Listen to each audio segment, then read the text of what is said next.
entre os idosos.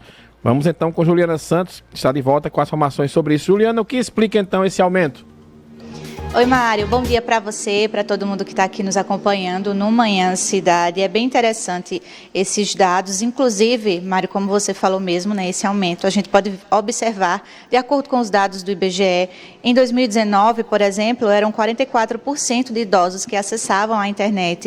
Esses dados, né, esse número, pulou para 66% em 2023. Para a gente entender um pouquinho mais porquê, né, desse aumento, eu converso agora com o Felipe Menezes, ele é professor de processo de Direito Digital do Uninassal, vai conversar com a gente um pouquinho sobre esse assunto. Professor, bom dia, bem-vindo mais uma vez à Rádio Cidade. Eu queria que o senhor começasse explicando para a gente, tem um motivo específico, vários motivos que possam ter influenciado, né, esse aumento no número de idosos que acessam a internet? Bom dia.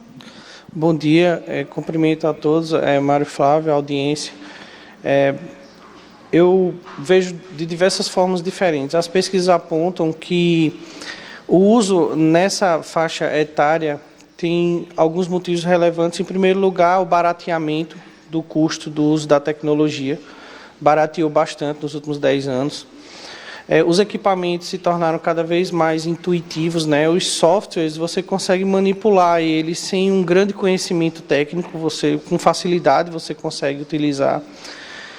Existem alguns motivos de ordem psicológica também, a falta que os familiares fazem. Muitas vezes os idosos eles ficam sozinhos, não recebem visita dos filhos, e isso é muito triste, e aponta também nesse sentido.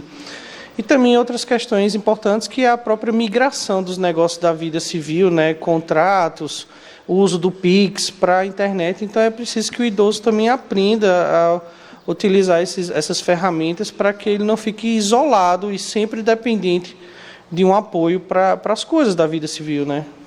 São diversos fatores aí, como o senhor pontuou, né? Mas algo que a gente precisa observar, né? Além do barateamento, né? Da facilidade que hoje a gente tem de ter um telefone móvel, né? Com internet, até para os idosos poderem acessar, enfim, e a facilidade que isso tem hoje em dia. Mas o senhor tocou num ponto bem interessante, né? E triste, que é a solidão, que eles muitas vezes utilizam mais a internet porque estão mais sozinhos. Esse poderia ser um ponto aí negativo, né, desse aumento do uso da internet pelos idosos? Sim, porque o próprio elemento estético da internet já por si só já traz uma ansiedade muito grande, né? A pessoa está dentro da internet, ela está o tempo todo comparando a vida dela com a vida dos outros, comparando artificialidades, uma vida fictícia que, na verdade, não é, muitas vezes, o que é o cotidiano das pessoas. Até parabenizo aí a rádio por levantar essa questão, porque a gente se avizinha aí o Setembro Amarelo, né? E aí as pesquisas também apontam um grande número de pessoas que se automutilam e também tiram a própria vida em virtude do uso excessivo de internet.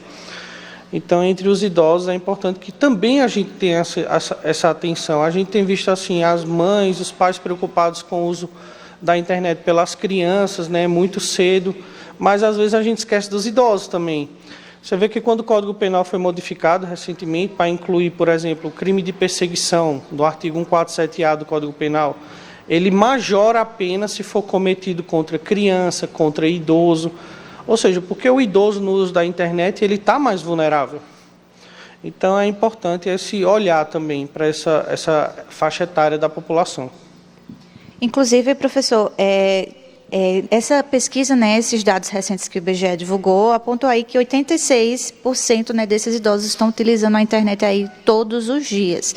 De certa forma, né, a gente vê os pontos negativos aí, como o senhor mesmo citou, mas a gente tem também pontos positivos, que é a dependência, né, que esses idosos teriam para fazer processos ali na internet de outras pessoas. Mas se eles aprendem aí a usar o aplicativo de um banco, fazer um Pix, também é uma forma de facilitar, né, o dia a dia desses idosos. É condição.